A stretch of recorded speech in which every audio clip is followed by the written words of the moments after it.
Future maker में आप सभी का स्वागत है। और मैं आपके लिए प्रकाश एक चैप्टर लेके आया हूँ, लाइट, जिसमें से जनरल साइंस में से क्वेश्चन लगते हैं और हर एग्जाम में कोई ना कोई क्वेश्चन मिलता है।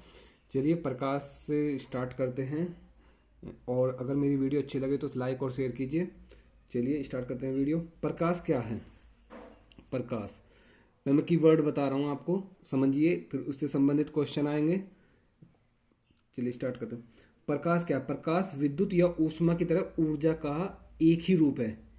यह वह ऊर्जा है जो विकिरण ऊर्जा के रूप में गतिमान है। प्रकाश अपने आप में अदृश्य है। तो प्रकाश कैसा हो गया? अदृश्य हो गया। प्रकाश अपने आप में अदृश्य है, किंतु अन्य वस्तुओं को दृश्यमान बना देता है। प्रकाश एक सीधी रेखा में संचरित होता है। प्रकाश सीधी रेखा में संचरित होता है।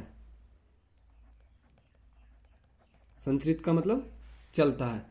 हमें ऐसा महसूस होता है प्रकाश सीधी रेखा में संचरित होता है। इसका कारण क्या है? क्योंकि प्रकाश का तरंगदैर्ध्य बहुत छोटा होता है और विवर्तन भी बहुत छोटा होता है, जिसको हमारी आंखें देख नहीं पाती, और हमें ऐसा महसूस होता है कि प्रकाश सीधी रेखा में चलता है। प्रकाश तरंगे, जो प्रकाश तरंगे हैं, तरंगे निर्वात में से होकर गुजर सकती हैं। निर्वात, प्रकाश तरंगे जो है निर्वात में से होकर गुजर सकती है, लेकिन ध्वनि तरंगे जो हैं वो नहीं गुजर सकती। वो निर्वात से होकर नहीं जा सकती। निर्वात से होकर नहीं जा सकती। ठीक है। तो प्रकाश की प्रकृति कैसी है? प्रकाश जो है द्वैत प्रकृति का है। प्रकृति कैसी है प्रकाश की? प्रकाश जो है द्वैत प्रकृति का है। कैसा है? यह जो है तरंग व कण दोनों के रूप में कार्य करता है। तरंग व कण दोनों के रूप में कार्य करता है, इसलिए प्रकाश की दोहरी विशेषता रखता है। यह कभी कभी यह कण के रूप में कार्य करेगा, कभी कभी यह तरंगों के रूप में कार्य करता है। प्रकाश तरंगे जो होती हैं कैसी होती हैं? प्रकाश तरंगे अनुप्रस्थ तरंगे होती हैं। अनुप्रस्थ तरंगे होती हैं।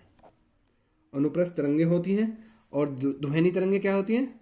ध्वनि तरंगे क्या होती हैं? ध्वनि तरंगे जो अनुदैर्ध्य होती हैं। अनुदैर्ध्य होती हैं। अनुदैर्ध्य होती हैं।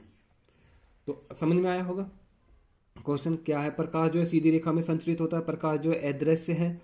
प्रकाश तरंगे जो है निर्वात में चल सकती हैं। ध्वनि तरंगे निर्वात में नहीं चल सकती।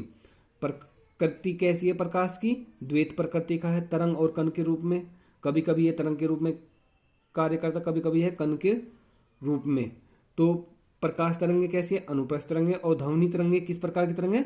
अनुदैर्ध्य तरंगे होती है। प्रकाश की जो चाल है, प्रकाश की चाल अलग अलग माध्यम में अलग अलग होती है। जैसे निर्वात में प्रकाश की चाल सर्वाधिक होती है।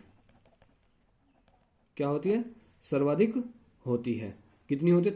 3 × 10⁸ मीटर पर सेकंड। कितनी होती है? 3 × 8⁻10⁻⁷। और ये माध्यम पर डिपेंड करता है। माध्यम पर डिपेंड, जिस माध्यम का अपवर्तनांक जिस माध्यम का अपवर्तनांक जितना अधिक होगा प्रकाश की चाल उतनी ही कम होगी। अगर अपवर्तनांक अधिक है तो प्रकाश की चाल उतनी ही कम होगी। और अपवर्तनांक को किससे रिप्रेजेंट करते हैं? म्यू से। और कैसे निकालते हैं? C/μ, अपवर्तनांक को। तो क्या हो जाएगा?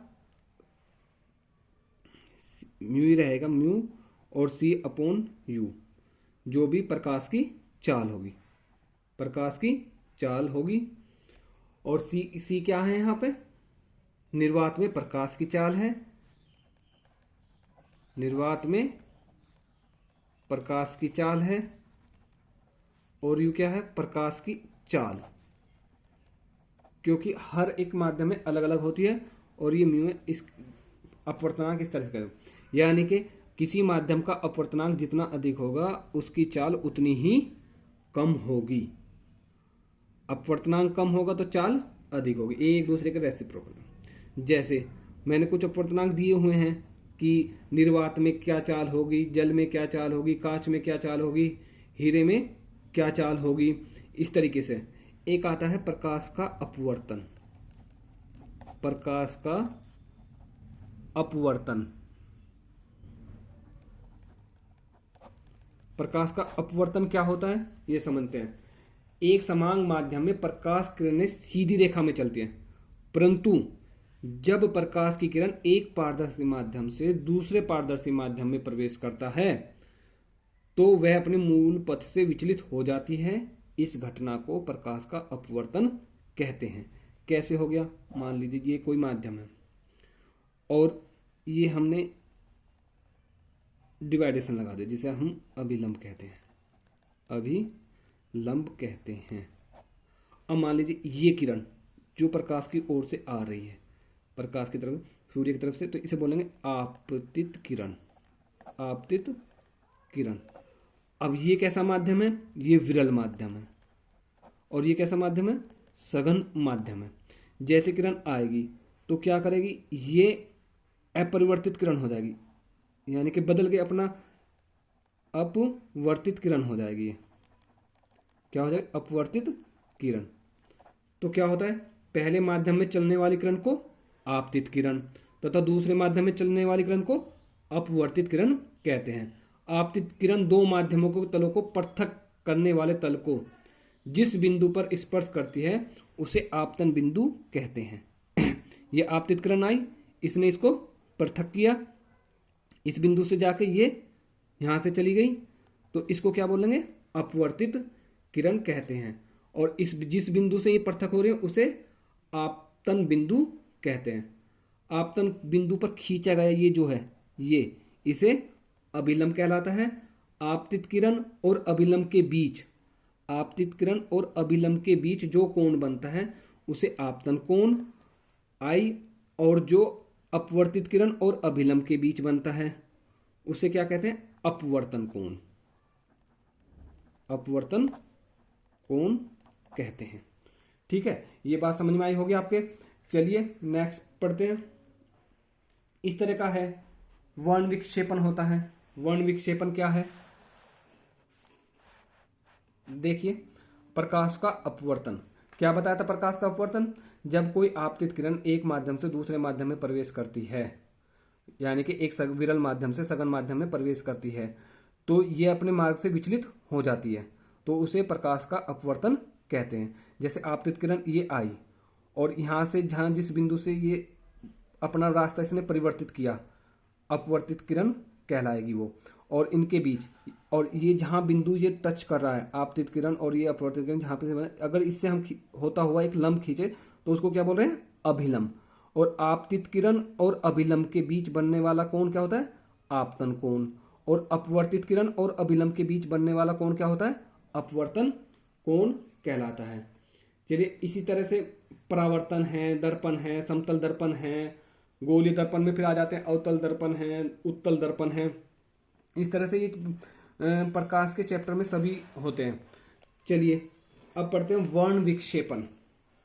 वर्ण विक्षेपण क्या होता है, वर्ण विक्षेपण डेफिनेशन है, मैंने क्वेश्चन बनाए हुए हैं, उस पर देख लेते हैं। वर्ण विक्षेपण मैं ऐसे बताता हूँ, सूर्य का श्वेत प्रकाश जो है 7 विभिन्न रंगों का मिश्रित प्रकाश है। ये 7 रंग कौन कौन से होते हैं, बैंगनी, जामुनी, नीला, हरा, पीला, नारंगी एवं लाल। जब सूर्य का श्वेत प्रकाश जो है किसी प्रिज्म से होकर गुजरता है तो यह अपवर्तन के पश्चात प्रिज्म के आधार की ओर झुकने के साथ साथ प्रकाश के अवयवी वर्णों में विभाजित हो जाता है। इस प्रक्रिया को प्रकाश का वर्ण विक्षेपण कहते हैं। तो अब आप क्वेश्चन क्या बनेगा, जो अदृश्य प्रकाश है वो कितने रंगों से मिलकर बना हुआ है, 7। यानी कि जो प्रकाश का श्वेत प्रकाश है, श्वेत प्रकाश कितने रंगों से मिलकर बना है, 7 रंगों से। कितने रंगों से मिलकर बना है, 7 रंगों से। और 7 रंगों के मैंने नाम बता दिए। प्रिज्म है जो श्वेत प्रकाश को इन रंगों में विभाजित करता है। अब आइए पूर्ण आंतरिक परावर्तन। पूर्ण आंतरिक परावर्तन क्या होता है? जब सघन माध्यम में, थोड़ा थोड़ा मैं परिचित करा रहा हूं बस आपको इनको। पूर्ण आंतरिक परावर्तन, पूर्ण आंतरिक परावर्तन क्या होता है? जब सघन माध्यम में आपतन कोण का मान क्रांतिक कोण से थोड़ा सा ही बढ़ाया जाता है तो संपूर्ण आपतित प्रकाश किरण अपवर्तित न होकर परावर्तन नियमों के अनुसार परावर्तित होकर सघन माध्यम में वापस लौट जाती है। इस घटना को प्रकाश का पूर्ण आंतरिक परावर्तन कहते हैं। अब ये क्रांतिक कोण क्या है? क्रांतिक कोण, इसकी जो वैल्यू होती है 90 डिग्री के आसपास से अपवर्तन कोण का जो मान होता है वो 90 डिग्री हो जाता है और इसके क्रांतिक कोण कितना हो जाता है? 42। कितना होता है? 42 डिग्री, वो भी दृश्य प्रकाश के लिए। यानी कि जब ये कांच से वायु वाले माध्यम पर प्रवेश करती है तो कितना हो जाता है? 42 डिग्री हो जाता है। चलिए अब आते हैं परावर्तन पर। परावर्तन वाले पे, परावर्तन क्या है? जब प्रकाश किसी वस्तु पर पड़ता है तो वह अवशोषित या परावर्तित हो सकता है। प्रकाश किरणें जब किसी प्रकाश की वस्तु की सतह पर पड़ती है तो उन्हें वापस प्रेषित करने का प्रक्रम होता है प्रकाश परावर्तन। यानी कोई वस्तु है, वस्तु पे प्रकाश पड़ा, या तो इसे अवशोषित करेगी या फिर वापस इसको परावर्तित कर देगी। और जो ये प्रकाश का वापस होना जो है क्या है? परावर्तन है। ठीक है। और ये आप जान रहे होंगे दर्पण, समतल दर्पण। अब दर्पण पे आ जाते हैं। क्या हो गया? समतल दर्पण। समतल दर्पण, इसमें क्या होता है? समतल दर्पण में क्या होता है? एक तरफ से हम कोई धातु लगी होती है, जैसे रजत धातु होती है, उसे कांच की पतली चपटी और चिकनी सीट होती है जिसपे हम लगा देते हैं। जैसे श्रृंगार का मेज हो गया, प्रयुक्त दर्पण हो गया, जिसमें हम अपना चेहरा देखते हैं, ये होता है समतल दर्पण। और समतल दर्पण द्वारा हमारे चेहरे का प्रतिबिंब पर्दे पर प्राप्त नहीं किया जा सकता, उसे केवल दर्पण में अवलोकन करके ही देखा जा सकता है। और समतल दर्पण में हमारे चेहरे का प्रतिबिंब आभासी प्रतिबिंब का एक उदाहरण है। यानी कि कैसा वो है? आभासी प्रतिबिंब का एक उदाहरण है। और आभासी प्रतिबिंब काल्पनिक या अवास्तविक प्रतिबिंब भी कहलाते हैं। तो कौन कौन ये समतल दर्पण कौन सा होगा? जिसमें हम अपना चेहरा देख सकते हैं।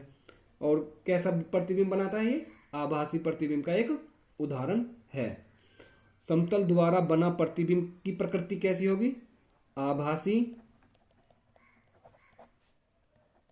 एवं सीधी। समतल द्वारा बने प्रतिबिंब का आकार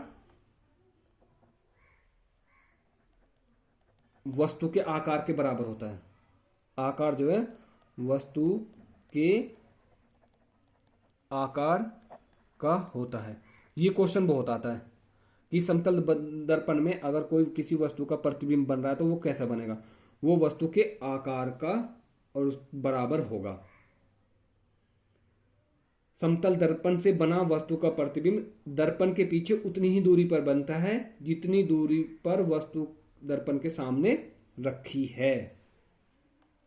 प्रतिबिंब और वस्तु समतल दर्पण में बराबर दूरी पर होते हैं, परंतु वे समतल दर्पण की विपरीत सतहों पर होते हैं। समझ में आया होगा? चलिए अब आते हैं गोलीय दर्पण पर। गोलीय दर्पण भी दो प्रकार के होते हैं, अवतल दर्पण और समतल दर्पण। क्या पढ़ रहे हैं हम? गोलीय दर्पण।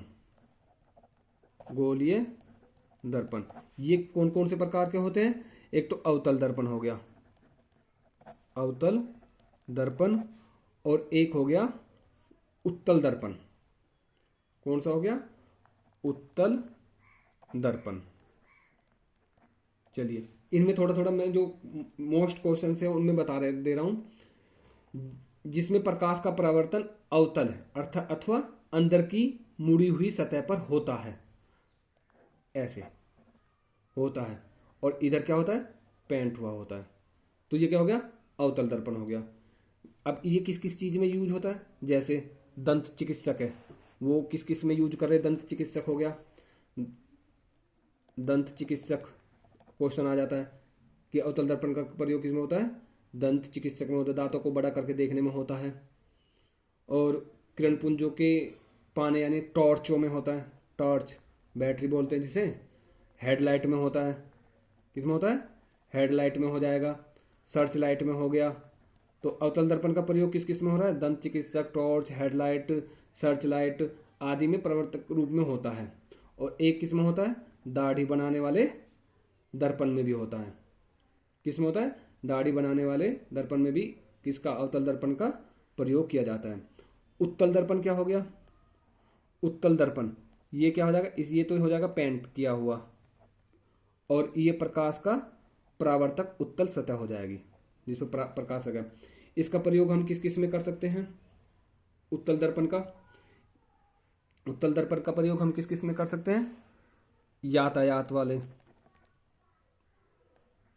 यातायात का जो है दर्पण होता है उसको देखने के लिए इसका हम प्रयोग कर सकते हैं। फिर आते हैं हम लेंस पे, और आगे देखते हैं क्वेश्चन है कुछ मैंने जो बनाए हुए हैं, उन क्वेश्चनों को देख लेते हैं एक बार। समझ में आया होगा आपके प्रकाश क्या है, क्या कैसी इसकी प्रकृति है। चलिए कुछ क्वेश्चन है उन्हें लगाते हैं, देखिए।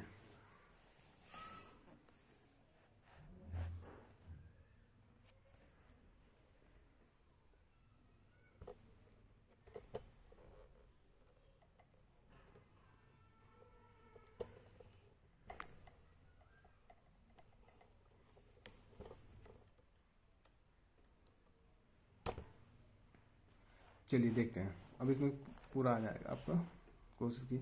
प्रकाश की गति कितनी हो जाए, 3 × 10⁸ मीटर प्रति सेकंड। और प्रकाश का वेग अधिकतम किस में होता है, प्रकाश का वेग अधिकतम निर्वात में, निर्वात में देखिए, निर्वात में कितनी होती है, 3 × 10⁸ मीटर प्रति सेकंड होते हैं। हीरे में 1.24 × 10⁸ मीटर पर सेकंड होता है। और पानी में कितना होता है, 2.26 × 10⁸ मीटर पर सेकंड। और हाइड्रोजन में क्या होता है, 2.98 × 10⁸ मीटर पर सेकंड। यानी कि ये प्रकाश की चाल है। अब तुम इससे भी बता सकते हो कि किस माध्यम का अपवर्तनांक अधिक है। जिस माध्यम का अपवर्तनांक अधिक होगा उसमें प्रकाश की चाल कम होगी। अगर इन चारों में देखा जाए तो हीरे का जो अपवर्तनांक है वो अधिक है, तभी तो प्रकाश की चाल इसमें कम है। अभी मैंने पिछले बताया था आपको। चलिए, जिस वस्तु या पदार्थ का अपवर्तनांक ज्यादा होता है उसमें प्रकाश की गति न्यूनतम होती है। सूर्य प्रकाश को धरती की सतह पर पहुंचने में लगने वाला समय कितना, 8.5 मिनट या 8.3 भी होता है किसी किसी में। वैसे कितना होता है, 8 मिनट में सूर्य जो है आ जाता का प्रकाश पृथ्वी की सतह तक पहुंच जाता है। चलिए नेक्स्ट क्वेश्चन, प्रकाश सीधी रेखा में चलता प्रतीत होता है क्योंकि प्रकाश का तरंगदैर्घ्य बहुत छोटा होता है और उसका विवर्तन भी बहुत छोटा होता है, इसलिए प्रकाश हमें सीधी रेखा में चलता प्रतीत होता है। नेक्स्ट क्वेश्चन, मानव आंख दृश्य प्रकाश के जिस तरंगदैर्घ्य के लिए सर्वाधिक सुग्राही होती है वो कितना है, 5500 एंगस्ट्रॉम या 555 नैनोमीटर। कितना, 555 नैनोमीटर। चलिए, प्रकाश विकिरणों की प्रकृति कैसी होती है, तरंग एवं कण दोनों के समान होती है। दृश्य प्रकाश का देद्रियमान प्रसार कितना होता है, 390 से 780 नैनोमीटर तक। कितना इतना। किस विकिरण में ऊर्जा प्रति क्वांटम सर्वाधिक होती है, किसमें होती है, 200 से 280 नैनोमीटर। किस विकिरण ऊर्जा प्रति क्वांटम सर्वाधिक होती है, 200 से 280 नैनोमीटर। सौर विकिरण निम्न में से किस परास में दिखता है, किसमें दिखता है सौर विकिरण, 400 से 700 नैनोमीटर में। प्रकाश तरंगों के वायु से कांच में जाने पर जो चर प्रवाहित होते हैं वो कौन कौन से चर पर, एक तो तरंगदैर्घ्य और प्रकाश का वेग। और जबकि आवर्ती में कोई डिफरेंस नहीं आता, आवर्ती जैसी है वैसी की वैसी ही रहती है। तो मोस्ट क्वेश्चन है इंपोर्टेंट। जब प्रकाश की किरण सघन माध्यम से विरल माध्यम में गमन करती है तो इसकी चाल बढ़ जाती है तथा यह अभिलंब से दूर हट जाती है। कैसे? सघन माध्यम से विरल माध्यम में। अगर विरल माध्यम से सघन माध्यम में प्रवेश करेगी तो इसकी चाल घट जाएगी तथा अभिलंब के निकट आएगी। जब प्रकाश की किरण सघन माध्यम से विरल माध्यम में गमन करती है तो इसकी चाल बढ़ जाती है तथा यह अभिलंब से दूर हट जाती है। अगर मेरी वीडियो अच्छी लगी हो तो इसे लाइक और शेयर कीजिए, और पूरा टॉपिक मैं लेके आऊँगा आपके सामने, पहले देखिए और नोट्स बनाइए, क्वेश्चन लगेंगे एग्जाम में। Thank you.